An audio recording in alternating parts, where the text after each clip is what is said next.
Hello? Testing, testing. One, two, three. Can you hear me now? Let me know in the chat.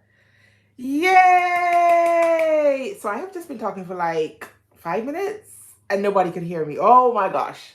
Right, let us start again. Hey, YouTube. Happy Wednesday. It is hump day. We're almost at the end of the week. I mean, we're halfway through the week. I guess it depends on whether you look at it as cup half full, half empty, whatever. Anyways, I'm off work today. And I thought today would have been a very, very productive day. I thought I was going to get lots of sewing done this morning. I did not do anything. I did the drop off at school, came home and had some breakfast, and then went straight back to bed. I am tired. I am tired. I am tired. I still have no project sewn for 2026. And we're in February. This is so unlike me. Last year, this time, I think I had like 5 or maybe 6 garments sewn up and posted in my January wrap up. And we're in February, and Kristen has nothing to show for January. I have been consumed with teaching classes. I have 2 more classes coming up this weekend. For my kids' class, we're going to be continuing with the aprons that we started in their first session. I knew they wouldn't be able to get everything done in one session. And so, hey, lovely, welcome on in. And so I knew we would have to do a follow-up class. So that's what's going to happen. We're going to keep working on their SAM aprons. But the adults will not let me be, you guys. When I started this mission, I was like, I'm going to teach kids how to sew. I want to pass down the skill to a different generation. You know, because people on my island don't sew, at least not as a hobby, at least not that I know of. And it's not that many people to begin with. So I kind of have inside information. But the adults have been on me like white on rice. Like, why are you so focused on kids? What happened to the adults? We want to learn how to sew too. So now I'm teaching both kids and adults. So for my adult class, we're going to have a completely new set of adults for class. And we're going to be making a tote bag, another tote bag, not the same one we made for class one. Class one, we made the Pelican tote bag by, what's the company called? Bag and Stitches? Bag Stitches? Something like that. This time around, we're going to be making a variation, I guess, of the canvas tote because I hacked it. Because I have removed all the zippers because I know that these adults will not be able to manage zippers. Some of us have been sewing for a long time and we don't want to even deal with zippers. Never mind newbies. These are people who have never touched machines before. And so I wanted to have it like a sewing social to make it a little bit more interesting. But that means I have to do all the prep work. I have to cut out all of the pattern pieces, do all of the interfacing, put the kits together, every single part, all the notions, the threads, and all of that. So that is what I'm going to be working on today. While I'm working on it, I will show you guys the fabric combinations that I have come up with so far so that you can weigh in and let me know what you guys think. Most of them already have some parts of the bags cut out, so there's very little room for actually, I guess, changing a lot. But in terms of picking threads and webbing and all of that jazz, then I will seek you guys' opinions. So come chill with me. I figured I'm here. It's quiet. Can you hear that? It's beautiful. Oh gosh. It will all change in a couple of hours when I'll be screaming at my kids, stop fighting, stop fighting, stop fighting. So since I have peace and quiet, I'm like, let me just hop on YouTube Live, see if anybody's on, anybody wants to keep me company while I work, and this is what we're going to do. Let me just grab the bag that we're going to be making for class. Mine is not finished, but at least you'll get an idea of the parts involved. Just a sec.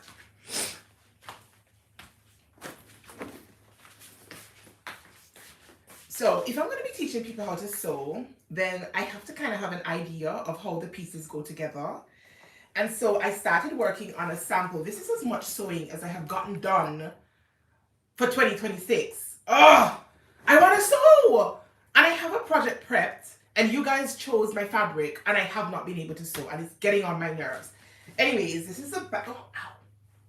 This is the bag. Do you notice something? The difference that an eighth of an inch can make. Look at my pocket, you guys. It's not straight. My pocket flap is not straight. This is a faux leather.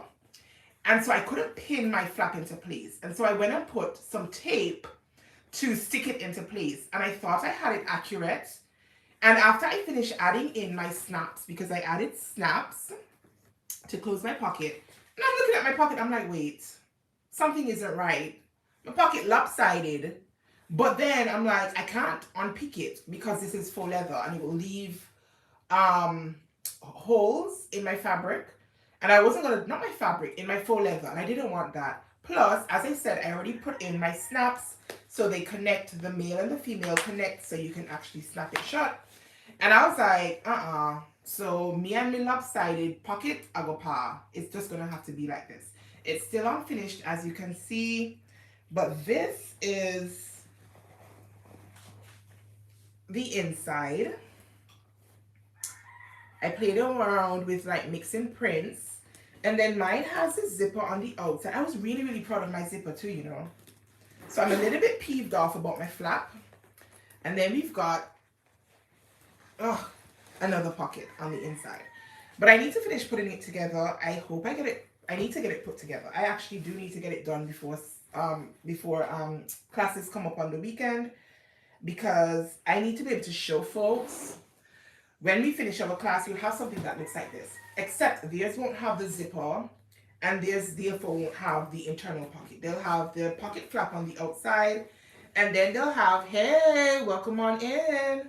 Then they will have the pocket on the inside, but as I said, no zipper, because we're talking about newbies to sewing, and zippers aren't it. Right, so I've got a whole like stack of fabric and webbing. My place is a mess, you guys. It is really a mess.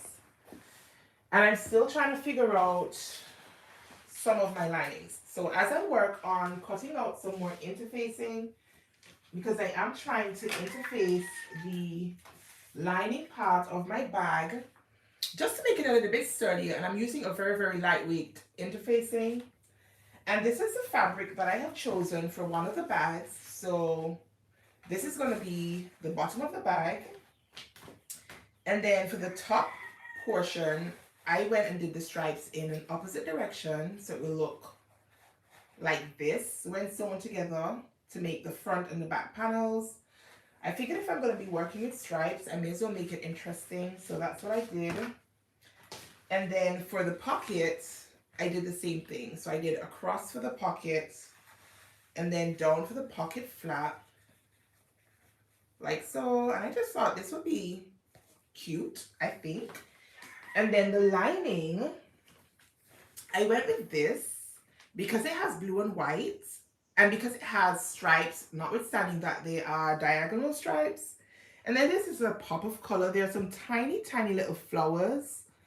And I thought that that would pair nicely with this. So this will be the outside of the bag. This will be the lining. And in any event, nobody gets to see the lining unless they're looking into the bag. So if you're fast and you're peeping on the bag, then you will see what the lining looks like. But I spend so much time, you guys, trying to make sure that my linings coordinate nicely with my outer fabrics, because I want them to look really, really nice when they come together. Where's my webbing? I cut my webbing. What did I cut? They're all in a pile. And I think I did this webbing, right? To pick up with this blue. I think that's going to be nice. So as I was saying, I spend so much time. I think people underestimate how much work goes into like planning sewing classes, especially for people who don't sew. And especially when they're not like formal classes where people have to actually do the work. You know, if you go to a formal class, you have to do all the prep work yourself. But as I said, because these are more like sewing socials as opposed to formal classes, I don't have a space yet. I'm praying about it and willing it into existence that I will eventually have a space that I can set up. But because I don't, I have to keep setting up wherever I'm going to be hosting, putting out all the machines, the tables, etc., etc. And so we only have a limited time span in the particular places. And so I was like, okay, let me do the prep work so that these people can actually sew. And if they're sewing and they're enjoying it, then they'll want to do more. So that whenever I finally get a space to do formal classes and actually go from the very beginning, assembling the pattern and all of that, then it will be, I hope, more encouraging for people to want to sign up to that. So that is one of the combinations. The other combination, oops, is this. So this is the main bag, and then this would be the top of the bag, like so. I could have kicked myself though for not positioning this thingy-mabob like more centered. I think I was concentrating then on making the most out of my fabric. I don't think it's a big deal, but just in. And then there's going to be a pocket on it anyway, and I decided to do the pocket in the same fabric. And then for the, I don't think, did I cut? Yeah, I did cut a lining. For the lining, I went with this one. I just thought that would pick up the like creamish, like off-white and the black with the main bag. I thought that was nice. No, when I was cutting the webbing for this one, I have had a heart, you guys, to cut like this color for my webbing, but I didn't. I ended up cutting black, but please let me know whether you think I should have done this bag strap. So actually, now I'm looking at on screen. I actually really like this, but I think I had cut black. So let me know in the comments whether you think I should stick with the black or whether you think I should do this kind of goldenrod color for the straps. I actually like this a lot. It didn't stand out that much to me the other night, but now that I'm looking at it, I'm like, actually, this is nice. Right. Anyways, that is another combination. While we wait for you guys to weigh in. So many pieces, so many pieces. Every time I think I'm choosing a simple bag pattern that doesn't have a lot of pieces. The first one almost took me out. The first one had so many pieces because they're pieced together to make up the whole bag. And even though I omitted the zippers and stuff, I didn't clearly think it through. And this one, I'm like, okay, let's go with a different bag pattern because it's a small island. We don't want everybody walking around with the same bag. But this one still has quite a few pieces and I need to interface, and I hate interfacing. So I do like the black, but I really like the yellow. And I didn't realize I liked the yellow this much when I was actually doing the cutting out. You know that I'm talking to you guys, I'm like, actually, maybe this will work. Or, I don't know, maybe I can cut them both and allow the person who gets that kit to choose. I don't know. Given that I've been doing all of the hard work, I kind of feel like I probably need to have a choice. Anyways, moving on to, this is number 3. Oh, look at this, you guys. Isn't it nice? Oh, I love this. I love this. And I decided to pair it with this. So this will be the top of the bag, the bottom of the bag. So this will be the front of the bag, like this.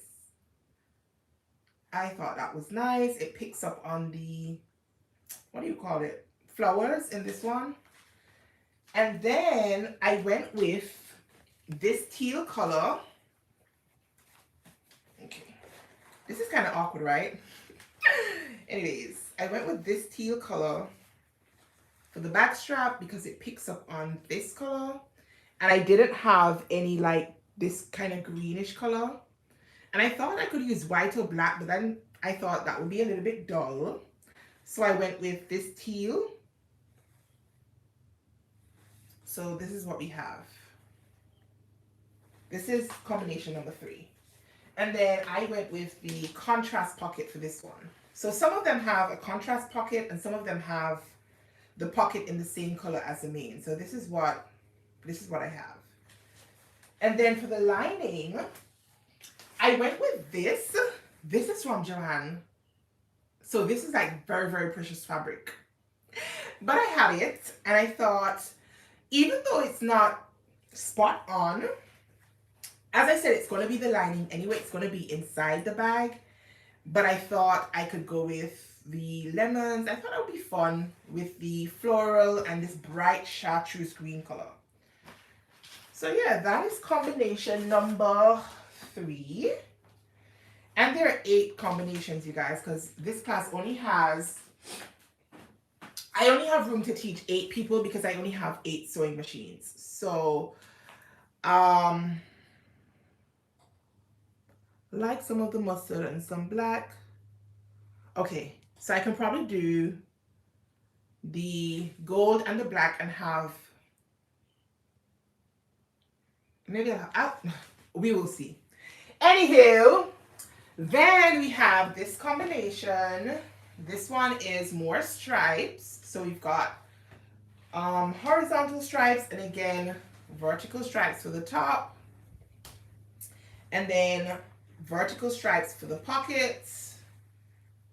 And then I went with this, what color is this? Like creamish color for the webbing. This webbing is thicker than the other webbing. And I'm wondering if I should, like, you know, you can fold your webbing and like top stitch down a portion of it so it's slimmer there and then fatter here. I'm thinking about doing that, but this is a combination. Did I cut a lining for this? I think I did. Oh yes, I did.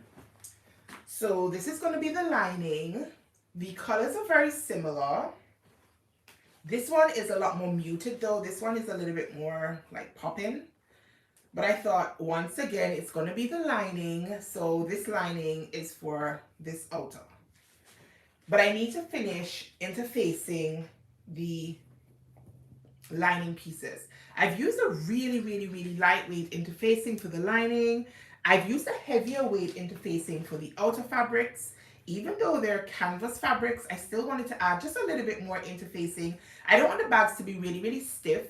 I want them to be able to fold them if they wanted to, like take them to be their grocery bags or whatever.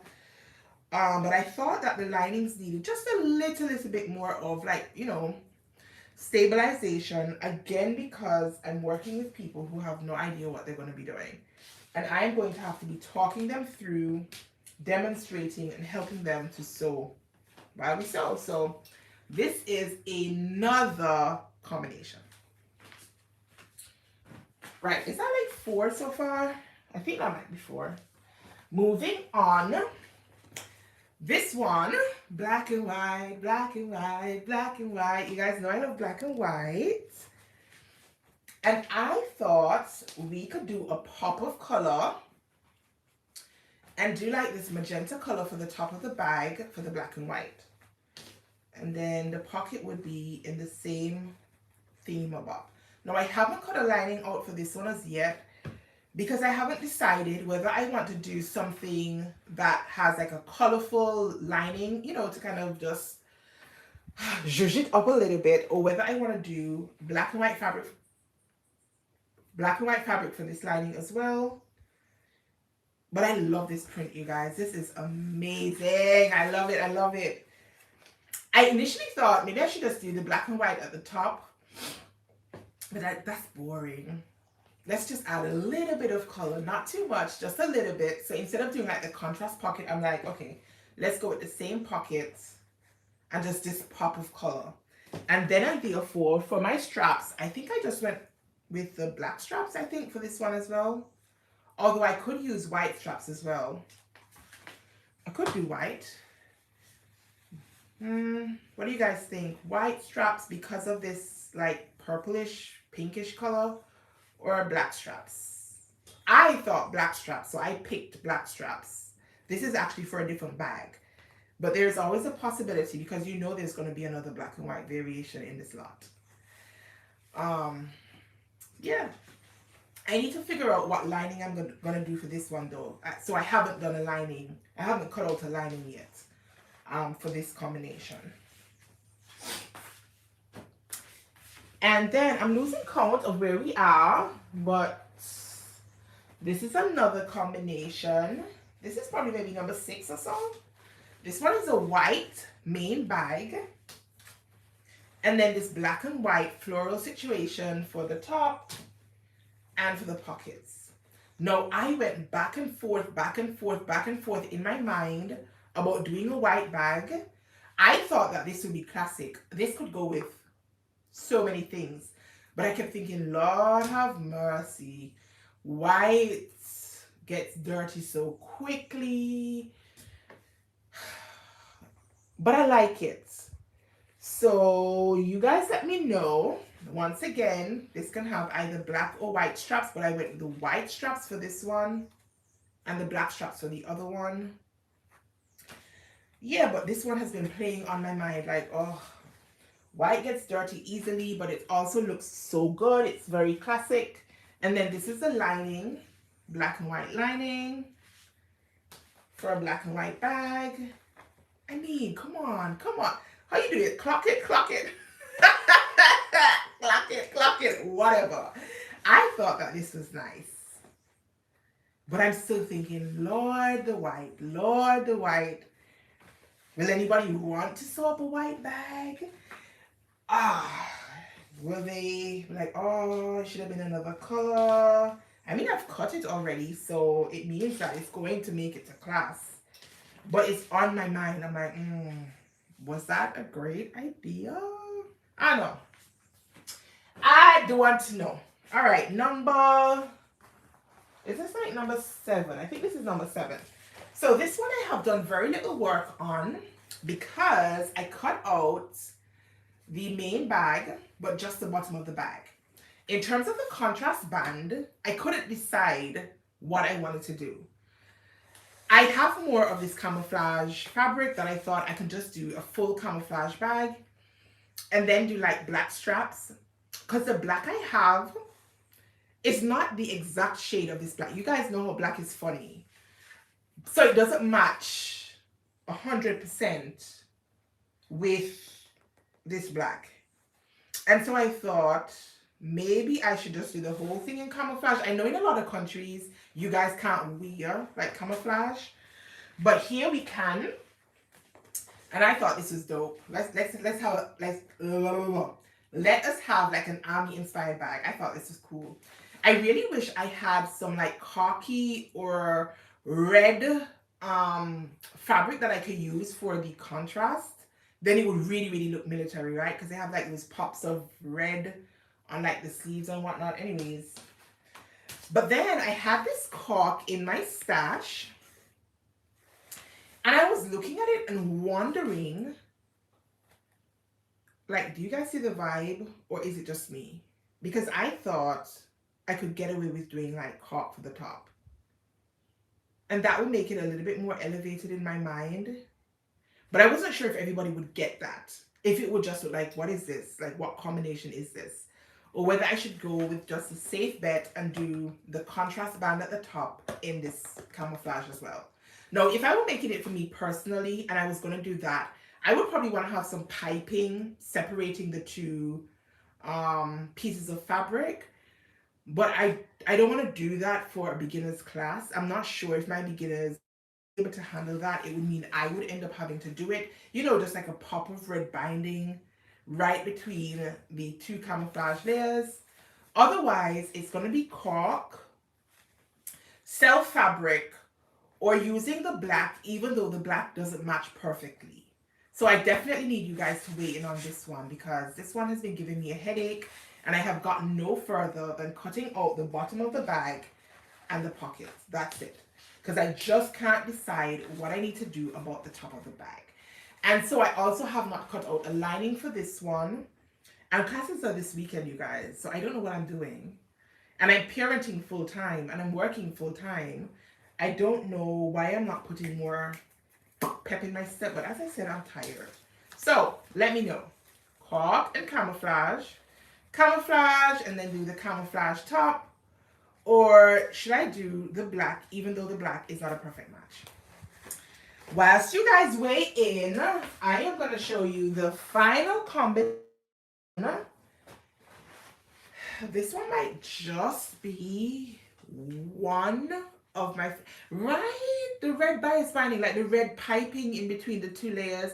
It would just separate the top from the, like the top from, show that there is a seam there.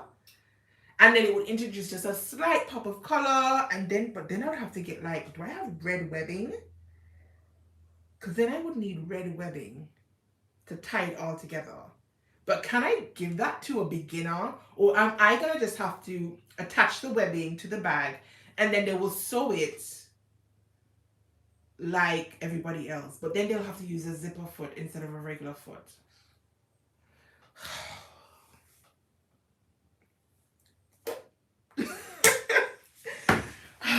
Final combination, you guys. This is denim. And for the top of my bag, we have this. Isn't that cool? Look.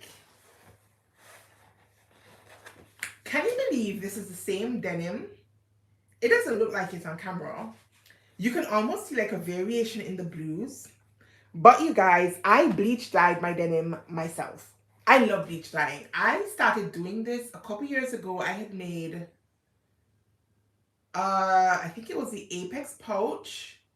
And I decided to do bleach dye on my denim bag. And then it had gold accessories and I loved it. And my auntie would not let me be great. She's like, I want that bag. I want that bag. I want that bag. I want that bag.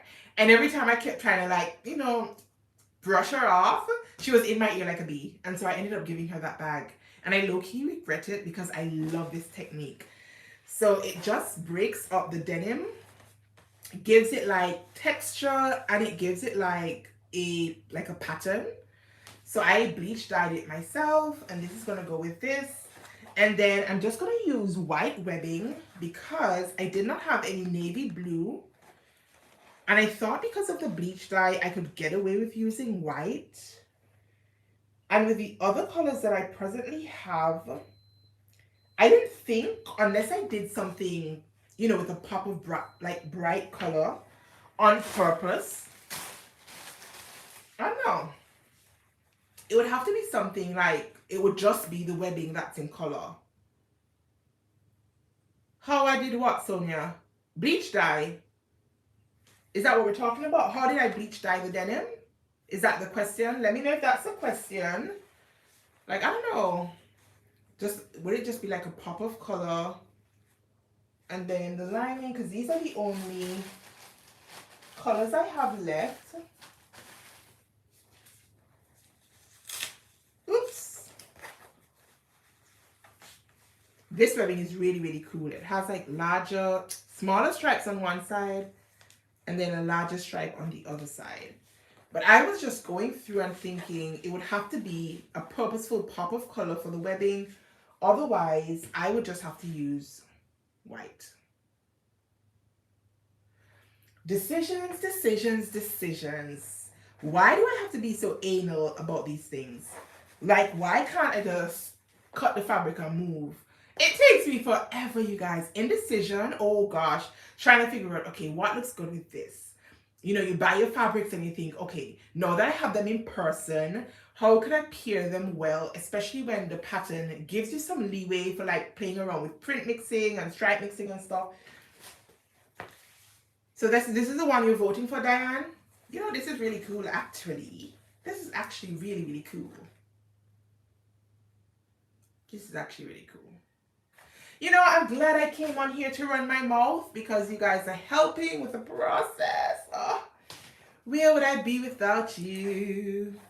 All right, so I said I was going to be prepping and talking, but I'm just talking. And yes, I'm drinking from my son's cup. Do not judge me.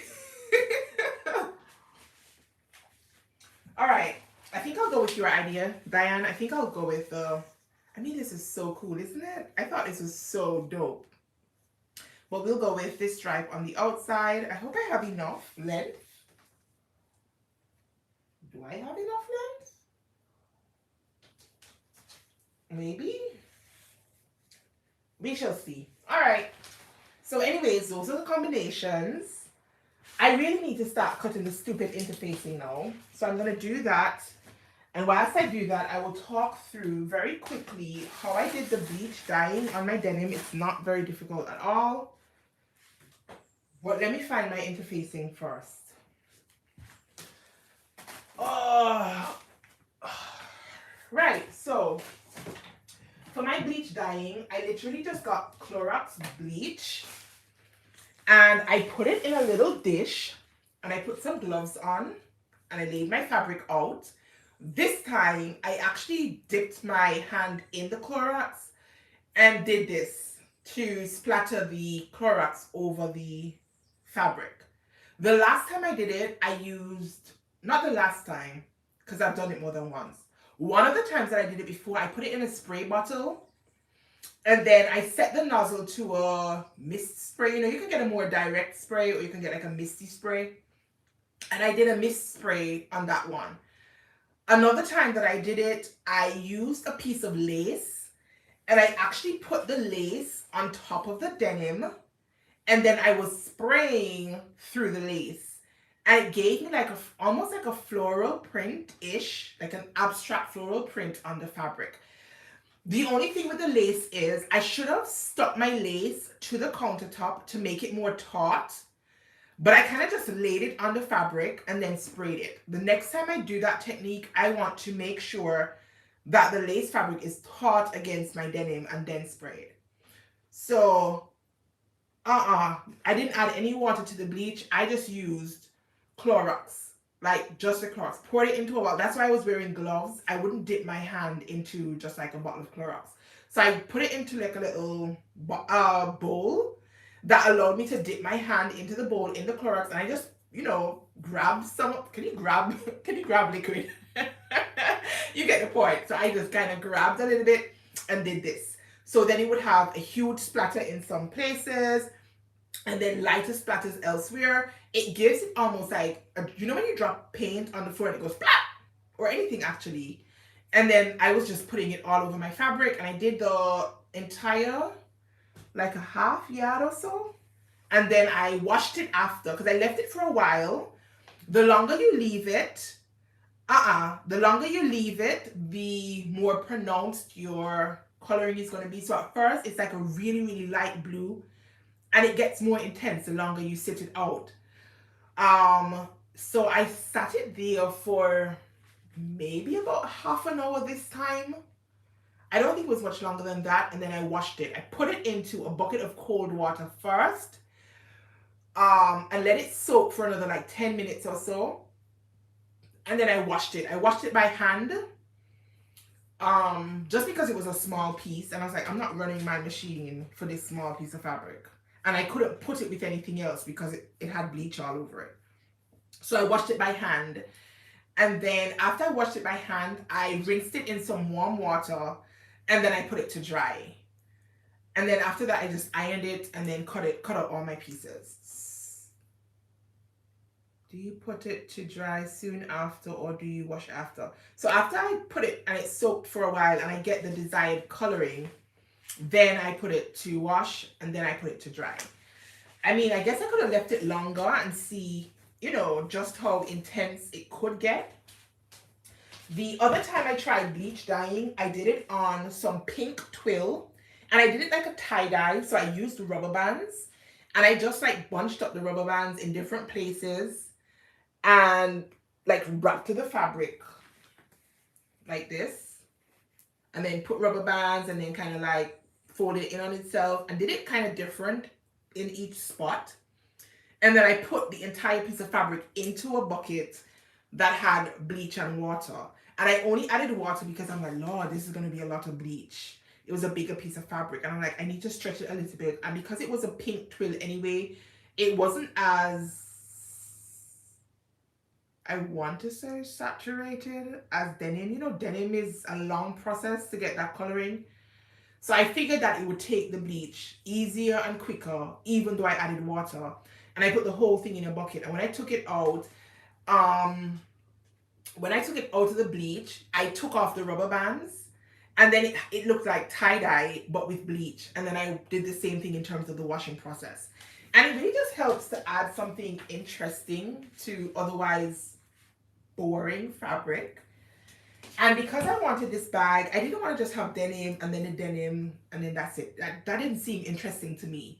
So I thought, let me do the bleach dyeing technique on my denim and, just to have a pop of interest on the bag. So yeah, that's what I did. Now, the last time I had class, the kits were distributed on a first come, first serve basis. So I was like, I told everybody, I sent out emails prior to class to say, give people like the details. This is where class is going to be, da da da da da da da. And then I said it's going to be on a first come, first serve basis. So the person who comes first has first dibs on the bag combination, the bag kit. And then the next person will choose next, and so on and so forth. And I did that for two reasons. One, because black people don't know how to be on time. We just don't. Black people time different, I tell you. Everybody have to late for everything. And so I wanted to encourage people to be on time for class, especially since I knew we only had a limited time at the space. As I was telling you, the venue, I only had a limited time. So I wanted people to be there on time, and that would encourage people to be on time. And I had also indicated that no two bags were the same. I had bought fabrics and webbing to match, as I just showed you with this set, every bag. Because we live in a small island. If we live somewhere else, I could probably get away with buying like bigger cuts of fabric. It would be, less expensive if I did that. But we live in a very, very small island, and I'm like, everybody don't want to be walking around with the same fabric, the same bag. So I was like, you come first, you get to choose your kit. No, I thought all the kits were great anyway, and I'm biased because I was the one who sat down and shopped for them that way, and then paired them up once I had received the fabrics in hand. So I was going to say they're all pretty. But nevertheless, I figured, people like to have a choice. So when you come first, you choose first. Now for this class, it's going to be just a little bit different. Same kind of idea, but we're going to do it a little bit different. I hope there's nobody in this session who's going to be in class and this is going to spoil the surprise. But if you are, cover your ear then. So for the next session, we're going to do the same kind of thing. We are first come, first serve. But then we're going to do it in reverse order. So the last person who comes will choose their fabric first. And the person who came before that last person will have the option of either choosing one of the kits or taking a kit from somebody else. And we'll do this. So the first person who comes will be the last person who chooses, but then they will either keep the kit that's left, or they can choose a kit from anybody. I thought that would be a fun icebreaker. And again, a way to encourage people to be on time for class. Because I'm going to need all them 4 hours there to go through class. The last time class went over maybe like 40 or so minutes, you guys. We went over by like 40 minutes. And remember I said I have to clear down the hall when I'm finished class. So even though the owners or whatever, the people who run the area that I'm going to be using, nobody was fussing because I was the one who had to clean up. But it just meant that I got done a lot later, and I had to get my kids, sort out my kids and all of that. So I am excited about this upcoming class, but I also know that it is a lot of work. So if you ever thought about hosting something like this, I would definitely encourage it. You would probably find it a little bit easier if you live in a different area than I do, because you probably already know people who sew, And so it would be a matter of everybody brings their sewing machine and either you sew something together or you kind of just have like free sew time but together. So everybody's working on their own project. But at the same time, whereas for me, because I'm teaching and because people don't have sewing machines, I have to take all of my machines to this venue.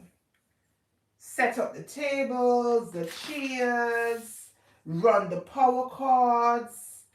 What else do we have to do? Put up the ironing boards, the irons, everything, guys. Just think about whatever you use to sew, except for the cutting table. And I had to take it to the spot and set up.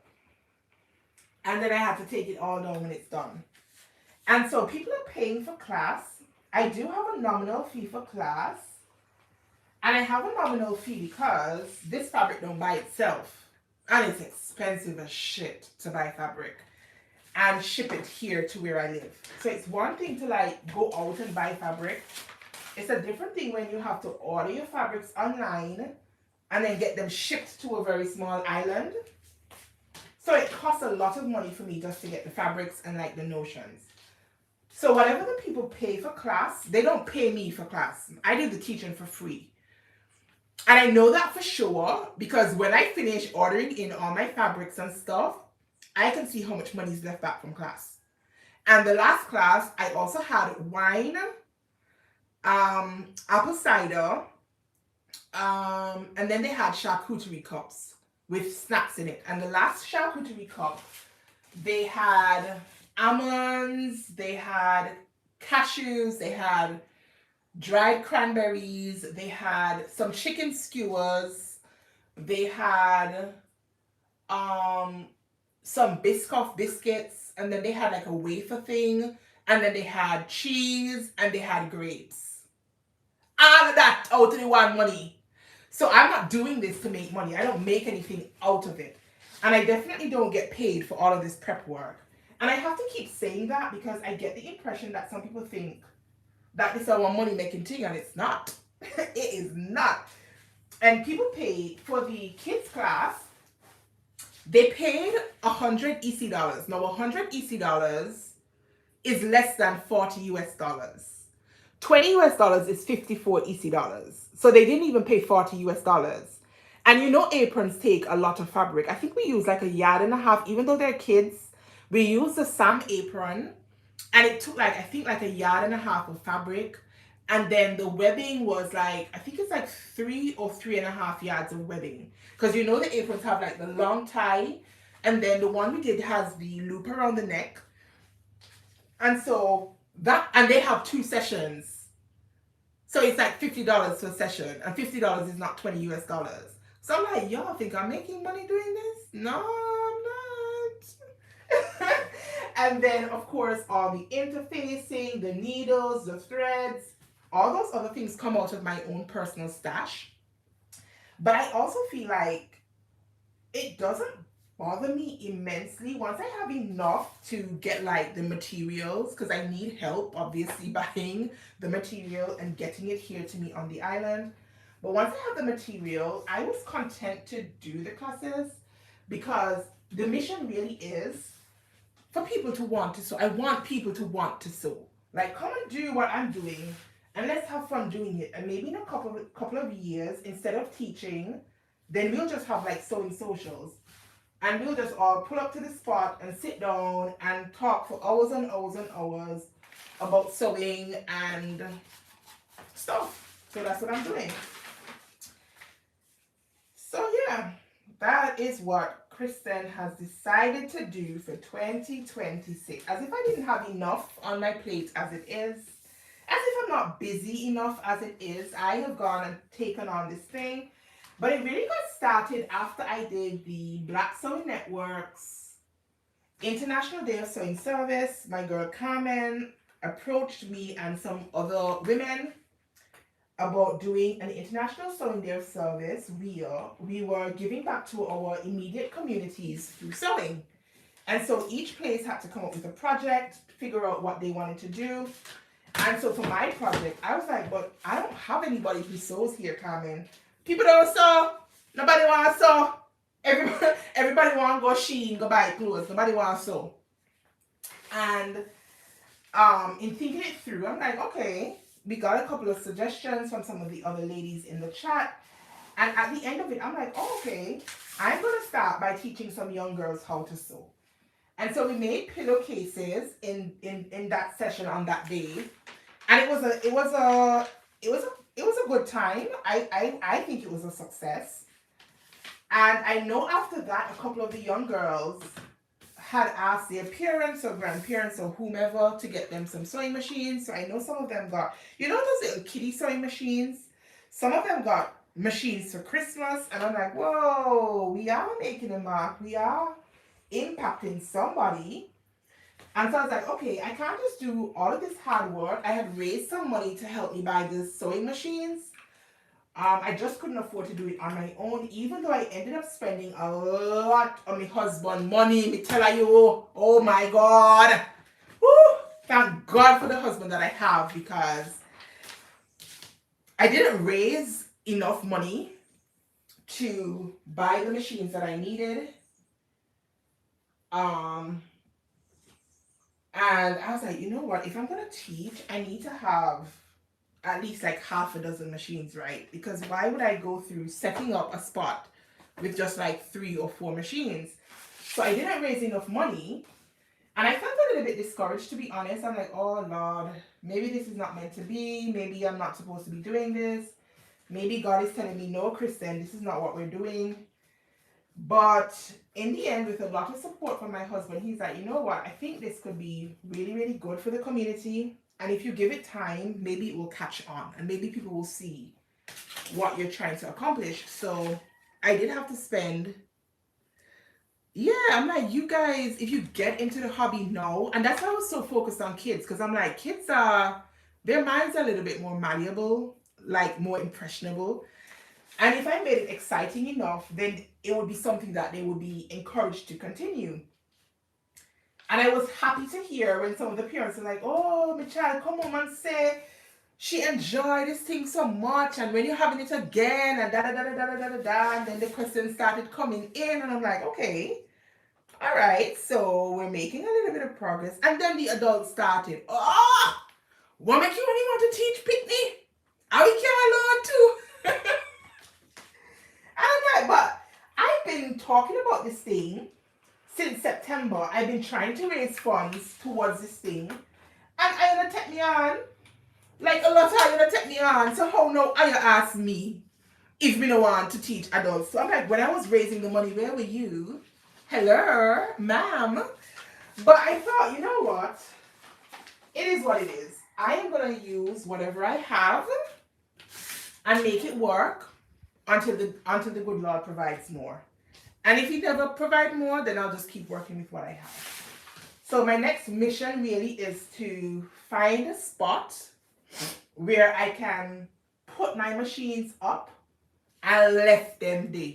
Because if you have ever lifted a machine in a box, then you can imagine having to transport 8 machines, like lifting them, carry them in the car, drive to the location, unpack them, set them up, run the plugs, put them all together, make sure everything is, up and running as usual, and repeat the process. And then once they're all up, take them all back down, and then find storage, blah, blah, blah, blah, blah, blah, blah, blah, blah. So I really need a spot. So if you guys pray, help me pray. Say a prayer for your girl that by some miracle, some space will be provided to me that I can at least leave the machines there, leave the setup there, and then it would mean I could have classes a little bit more often, because then it would be my space as opposed to using a space that somebody else is allowing me to use.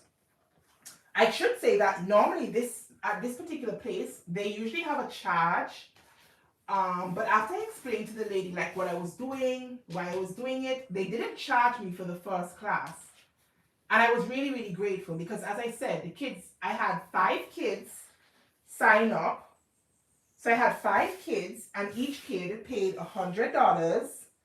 But that $100, as I said, was for 2 classes. So in total, I made like 250 EC dollars. That's not even 100 US dollars.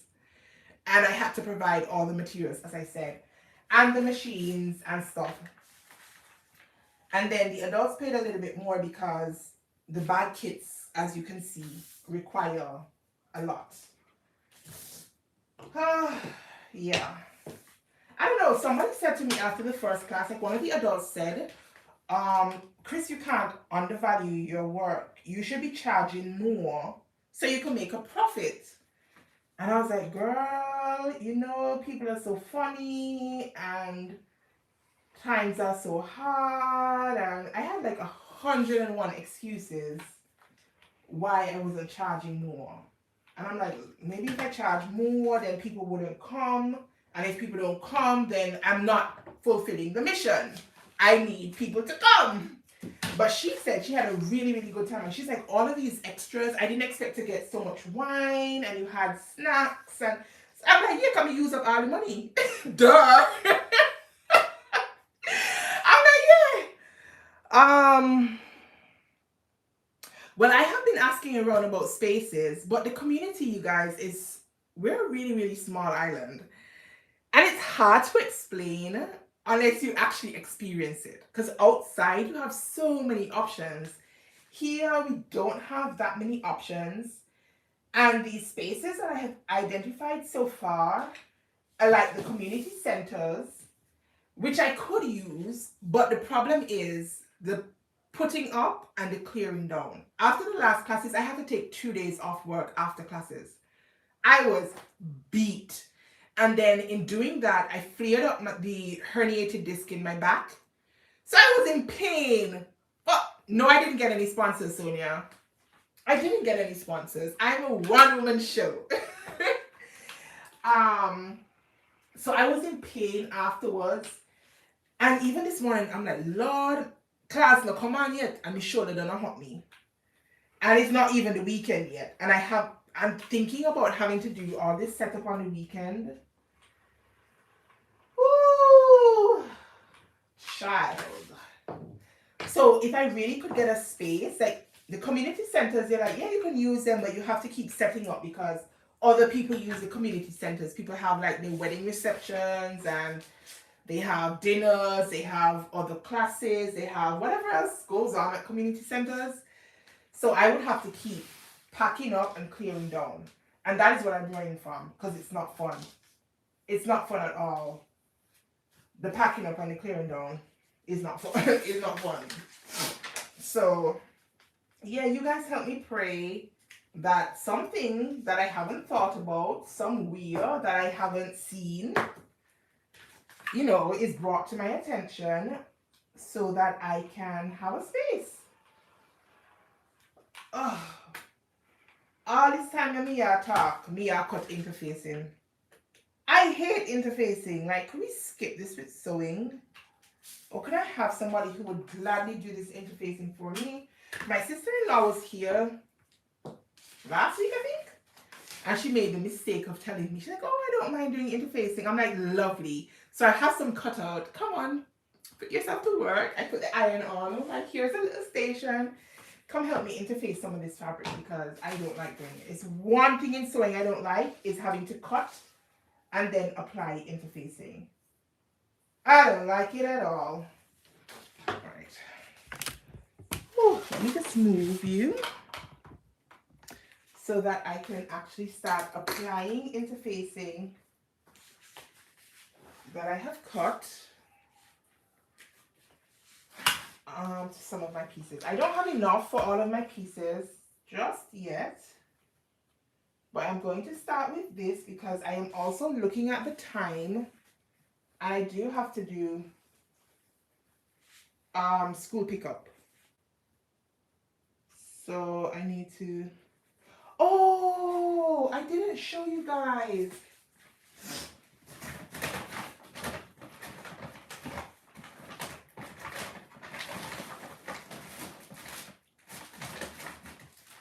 Oh! Right, so for my bags, I forgot to mention that they have to use they don't have to use. But it's nice to have a closure for your bag. So they have the magnetic snap things. These also I have to buy. And then everybody gets a label that says on social. So one of my labels. And then they're going to get one of these labels as well. Me too extra. Me decide that me too extra. The little bag will have a label. Can you guys see? It says handmade with love. Isn't that cute? And you just sew it onto your bag. Look at how, oh. And we have some other shapes. So I'm going to put like one of these in the kit, as well as one of these. So you guys agree that they get a lot of stuff, right? You feel like they get good bang for their buck, right? Convert it into your currency and let me know if you think that that's like bang for your buck. So a yard of like canvas fabric cost me about 15 to 18 US dollars for a yard. And this bag takes more than a yard because it has the two main pieces of the bag, and then it also has the top bands. So it does take more than a yard of fabric for each bag, just over a yard of fabric for each bag, for the outer fabric, for the outer bag. And then for the inner bag, the lining probably takes maybe about, I want to say 3/4 of a yard or so. And then of course you have all of your pocket pieces and stuff, which take up more yardage. So I want to say this bag probably eats up a good 2 or 2.5 yards of fabric in total.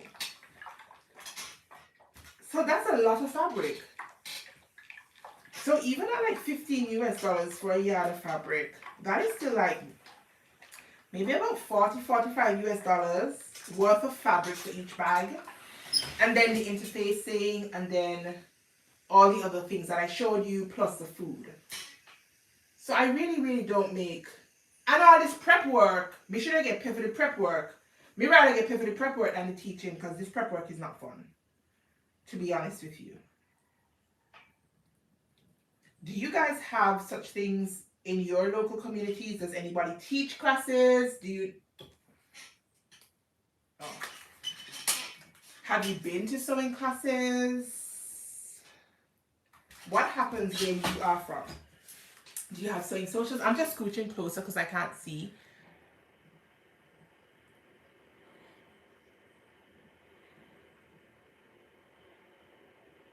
Right, Sonia.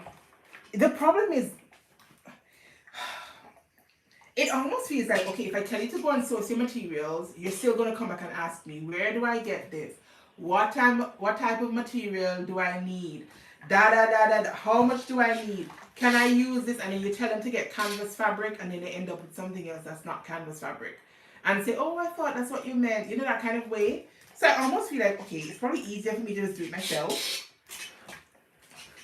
And then, because I have to order it in, it means that I have to find all of the fabric at one place. Because I might find a good deal on 2 or 3 fabrics, let's say at Cali Fabrics. And then I find some others on StyleMaker Fabric. And if I bought them separately, the actual cost of the fabric would be cheaper, but it would be more expensive because I would have to ship from Cali Fabrics, ship from StyleMaker Fabrics, and then I'll have 2 packages to send to my freight forwarder, and that means even more shipping from my freight forwarder to me here on the island, if that makes any sense.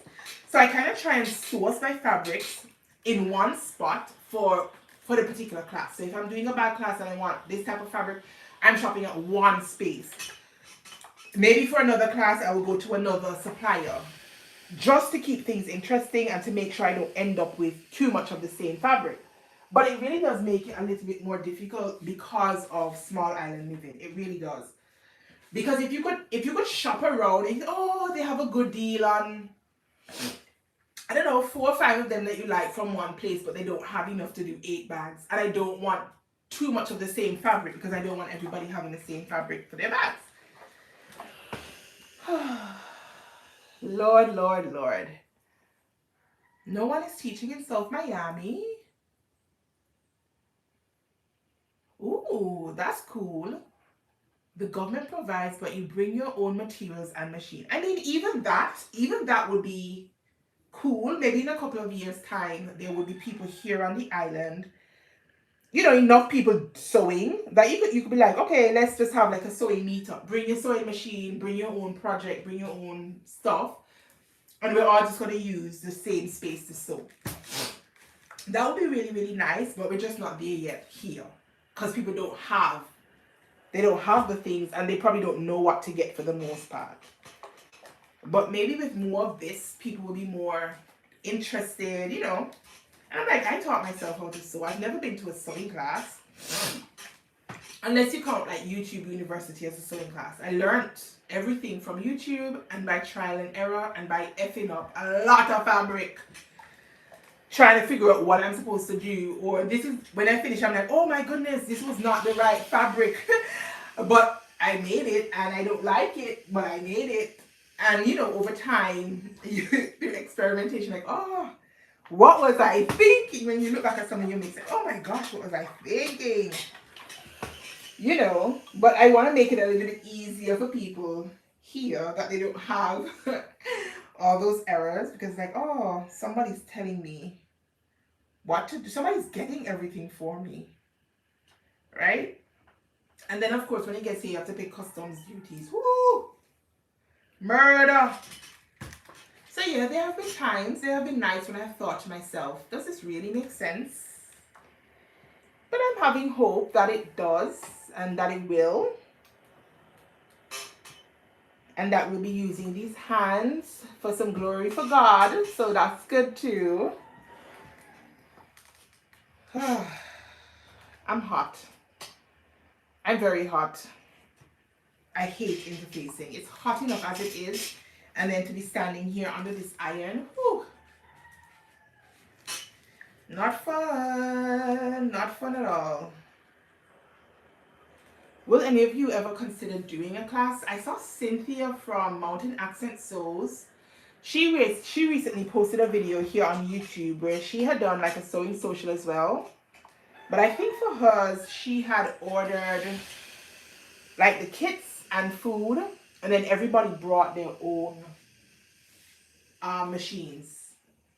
And when I was looking at her video, she was saying, you know, she had lost a lot of money because the weather was really, really bad on the day that she was having her social.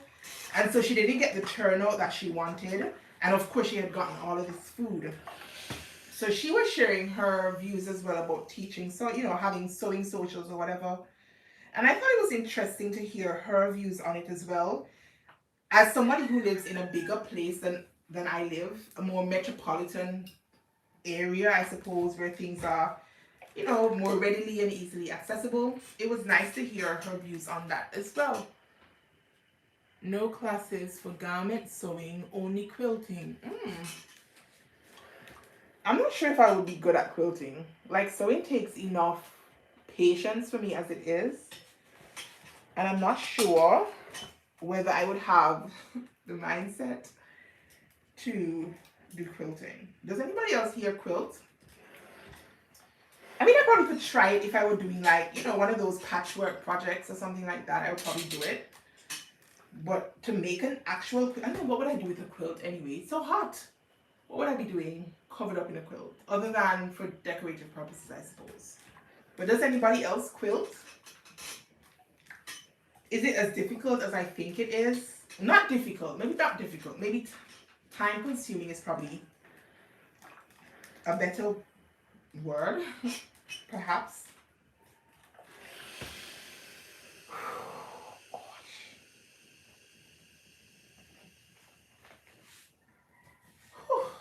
My. Oh, somebody asked me about these little labels, and I got them on Amazon. I should probably put them in my Amazon storefront. There's a storefront that comes up in my description box down below, usually at the end of my videos. And then there's an Amazon storefront link where you can find like all of my sewing like notions and tools. I probably need to put those in there so that you can find them easily. But good old Amazon.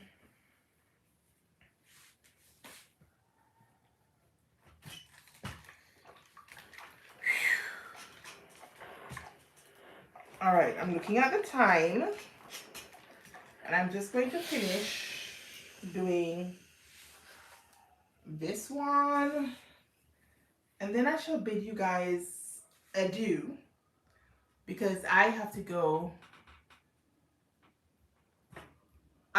pick up my kids. In Southern California, not many classes for sewing for adults. Oh, I thought there would be more out there for some reason. In terms of shipping, Renisha, everything gets shipped to a freight forwarder for me. So nothing gets shipped directly to me, otherwise I would never get it. There have been times where I have tried shipping things like, using international shipping, and I don't understand where the packages end up. They get lost almost every time. And when they do get here, they get here months after. I remember one year my sister cousin sent me some Christmas cards. So she sent me cards from America and they were meant to get here for Christmas. So obviously she probably posted them maybe November. They didn't get here until the following August. And I went to the post office for something I was looking for. And I got a package and I'm like, what is this? I didn't expect this particular thing. And when I saw it, I burst out laughing. I'm like, you've got to be joking. These were sent since like November the previous year and I got them in August the following year. And I'm not even joking. I'm not exaggerating. It takes forever and things get lost very, very easily. So I have to pay a freight forwarding service. So I can ship my things from an American storefront and ship them to the freight forwarding service. And then they ship them onto Montserrat. But it's not a free service, obviously. And then when they ship them here to Montserrat, then you have to go to a broker, get all the documentation, pay the broker for said documentation. Then you go to the customs warehouse and you clear your goods. So you pay whatever import duties. And the import duties are higher, the higher the freight. So if you pay more money for your freight, your end payment to customs is also higher. So for all of these reasons, like when I was doing the fundraiser back in like October, November, people were asking, could we donate fabric? Could we send you, we have, fabric, everybody has a fabric stash, kind of like overflowing with fabrics. So, people were asking, because I could send you a couple pieces of fabric. And I was like, I really, really appreciate the thought of you sending me some fabric. But the process of you sending me some fabric is going to be a lot more expensive for me receiving the fabric than it is for you sending the fabric. Or I would prefer if you donate $5 or $10. Because yes, I would love to get the fabric, but how do I get the fabric? Woo! And because everybody would then be sending me, their own little packages, I would have maybe 20 packages. And then I would have to pay the freight forwarder for all my packages, as opposed to me buying stuff from one place and then have one package. Even like Amazon, or like when I buy stuff for my kids from Old Navy, it's annoying because they send 5-6 different packages, and a package has in like one little shirt, one little t-shirt, and order 10 shirts and then send me like 6 package, one little shirt, maybe 2 pants and a shirt in another package, that kind of thing. I'm like, y'all, come on. I know it works for Americans because somebody ding on your door, you take up your packages and you go in. By the time I get those, I am paying now because you sent me 4 different packages. I just want one box. Put everything in only one box. So these are the things that we have to face as a small islander. Yeah. And as I said, because I'm now paying for 4 different boxes, it means that when I go to customs, I'm now paying shipping on each box, included in the custom fee. Yeah. I like to, when I go to the States, I like to buy stuff. Or when I travel in general, I like to. But then there's only so much you can buy out there because the suitcase can only hold so much. And depending what I'm going for, because I'm not leaving here specifically to go shop. I don't have a business that can afford to buy me a ticket to go to shop. So it would be that I'm gone for work or I'm gone on my own vacation. I'm like, okay, let me pick up a few things. But then, of course, your suitcase already has stuff in it from going. And then you might pick up a couple extra things. You know, the kids always need something. So there's very little room to like bring back 50 yards of fabric. Like, where am I going to put it? So it still gets difficult. And then, of course, I have to take at least 2 flights to get wherever I'm going. Because the flights from Montserrat go to 2 places only, to Antigua and to St. Martin. And before, it was only Antigua. So we would have to go Montserrat to Antigua and then wherever else in the world we're going. And the flight from Montserrat to Antigua costs more in some circumstances than a flight from Antigua to go anywhere else in the world. It's wild. And the flight here is like 15, 20 minutes. And they were as high as like 400 and something US dollars for a 15-minute flight. And I'm not joking. Just to get to Antigua. And then you have to buy another flight to go to Miami or to New York or to the UK or wherever. So even that is a headache. And you get one bag. And you have to pay plenty for a second bag. So all in all, island living is nice in some regards, but it is very challenging.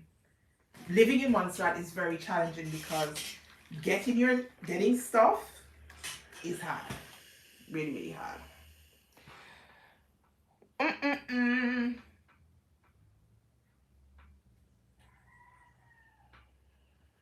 Your mailbox is on a highway.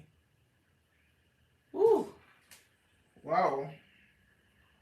So if you have like more packages, will they bring them to your door instead of your mailbox? So they put smaller packages, I assume, in your mailbox, and then they will bring the larger packages to your door? Is that how it works? Forgive my ignorance, right? We don't have anything like that here. You get mail, you better find yourself to the post office for it. When you buy things overseas, do you ship it back yourself? Sometimes it just depends on what I buy. I could ship it back myself, but then it would mean taking it to the freight forwarder or otherwise sending it to the freight forwarder. So I've only ever done that for like really, really big items, like a fridge, for example. But in terms of like smaller packages, I buy what I can bring back. And if I can't bring it back, I don't buy it. Or I just go through the process that I just told you. Just have it shipped. Just order it online and have it shipped. Because it means one less hassle for me, but just more expense, if that makes sense. Yep. So for all of these reasons, for all the times that I thought in the past, oh, I could teach sewing. Oh, I would love to teach sewing. It never came to fruition because I'm like, where am I even gonna begin? How am I even gonna get the things that I need and so on? And so I'm really, really grateful to Carmen for having that initiative back in November, because that really, really, motivated me to want to try to figure it out. Like, okay, let me see what I can, what can be done, how it can work. And I'm just doing what I can for now and leaving the rest until I can figure more out. And that's that. I am from a big city. Boy, so I guess big city life is easier in some respects than small city life. When you move to a smaller town, I guess it's quieter and maybe a little bit more safe. I don't know. But then the conveniences that you get in the big city, you can order something today and have it delivered today or tomorrow. Me order something today, I will be lucky to have it in March. Very, very lucky to get it here in March. Right? I have to be thinking way above. So I was actually meant to be having a different adult class. We were actually meant to be making some sexy aprons in time for Valentine's Day. I thought, ooh, that would be nice, to have that as a second class for the adults. And I sourced all of my Valentine's themed fabric with all the hearts and, the love month kind of things, love written up on fabric, hearts on fabric, that kind of thing. And I ordered them the end of December or very, very, very early January. Because I knew I would need to get them here on time and then do all the prep work. Wash all the fabric, press all the fabric, cut the fabric, then blah, blah, blah, blah, blah. So like a couple weeks ago, maybe like 2 weeks ago, I think, I'm like, where's my fabric? I need to start prepping. I reach out to the broker here and I'm like, okay, I've been emailing the freight forwarding service saying that my fabric has been delivered to the warehouse so long and I haven't seen any documentation to say they have forwarded. What's going on? The broker then says to me very casually, oh, the system has been down for a couple of weeks.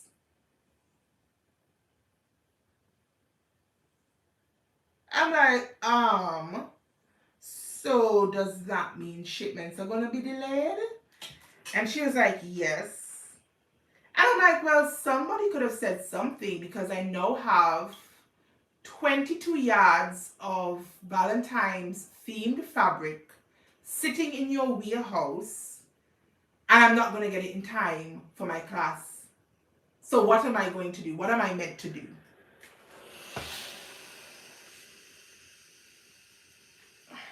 To be honest, I don't know what the answer really was. I didn't get a satisfactory response to what am I supposed to do. When the fabric finally gets here, I'm going to have to go to over $300 US buying said fabric. And then I'm going to have to pay to ship the fabric to me from the freight forwarder. Well, it's for a class and nobody ever said that there was a problem with the service. I could have sent it to a different freight forwarder. So I'm like, what am I going to do? I'm like, I'm going to have to cancel my class because I'm not going to get the fabric in time. And if I hadn't reached out to ask, I would not have known. So I ended up having to cancel the class and then put on the bag class instead. And I'm like, listen, I'm so annoyed. This bag class should have been for further on in the year. I didn't want to do 2 bag classes back to back. So I wanted to break it up by doing the Valentine's theme thing. I'm like, oh, we can make sexy aprons. Those should be easy enough to make.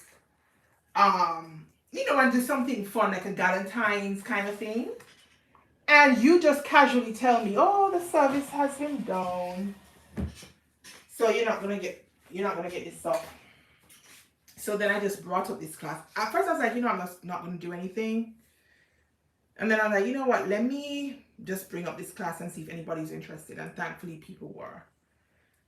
But still, when my fabric does get here, what do I do with 21 yards, 21 or 22 yards of Valentine's themed fabric? Not fabric in general, fabric that is full of hearts and fluff and girly things that very obviously Valentine's.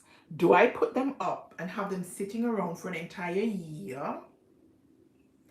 Because when else do you do a Valentine's class other than around Valentine's Day? Right? Anyways, you guys, I could use them, lovely, but when? When do I use them and what do we do? How do I sell a Valentine's themed class after Valentine's Day? We were meant to do it before Valentine's Day so that they would have their sexy aprons to go cook for their significant others or whatever else they wanted to do for Valentine's. But because it's so very much Valentine's themed fabric, like if it was regular fabric, I'd be like, okay, you know what, I can just use them for a different class. But they have hearts puked all over them and other things, you know, that scream back. Like, what if I do? What do I do? I don't know. So I'm very annoyed about it. And then I have to go figure out how to pay for this fabric when it gets here. And then I have no use for it for a whole year.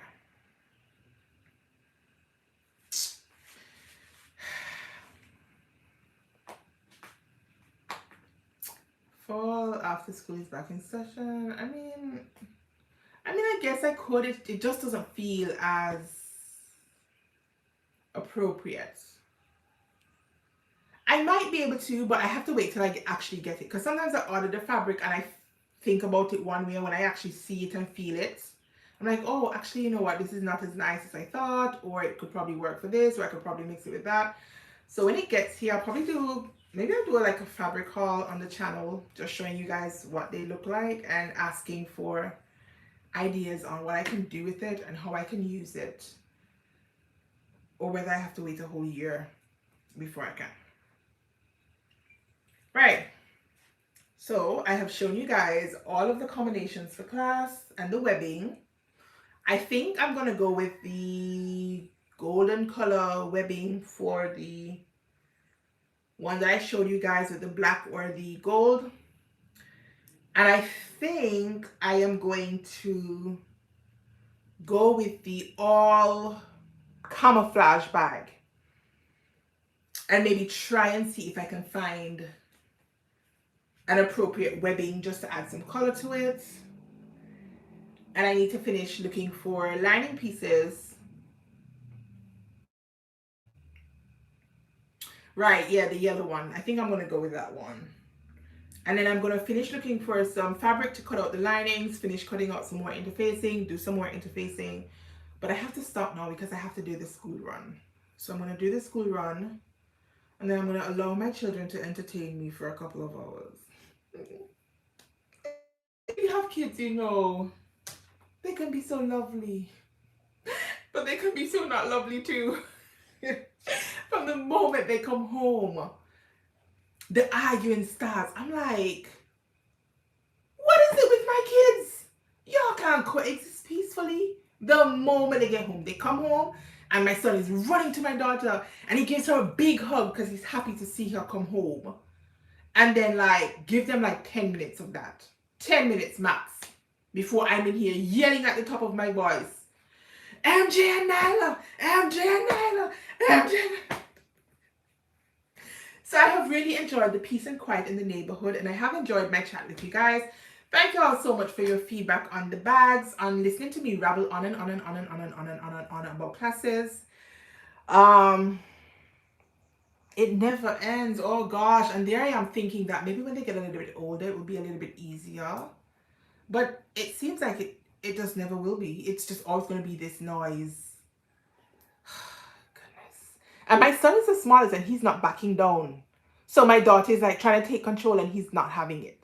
I'm like, dude, you were the last one to come and you want to behave as if you're in charge. It's crazy. Anyways, thank you guys so much for hanging with me. I'm going to go do my school run. Then I'm going to entertain my kids for a bit. See who has homework, who has to tell me everything that happened at school, who played with who, what teacher said about this. You know how it goes. And then later on, I will continue doing this work. Talking to you made it a little less tedious. So thank you guys so much for chilling with me. And have a good afternoon or evening or morning, depending on where you are in the world. And I will catch you guys next time, maybe tomorrow. I'll be home tomorrow. So maybe with any luck, I can go live and maybe actually start my own sewing project. Like not this, but we will see. So until then, bye.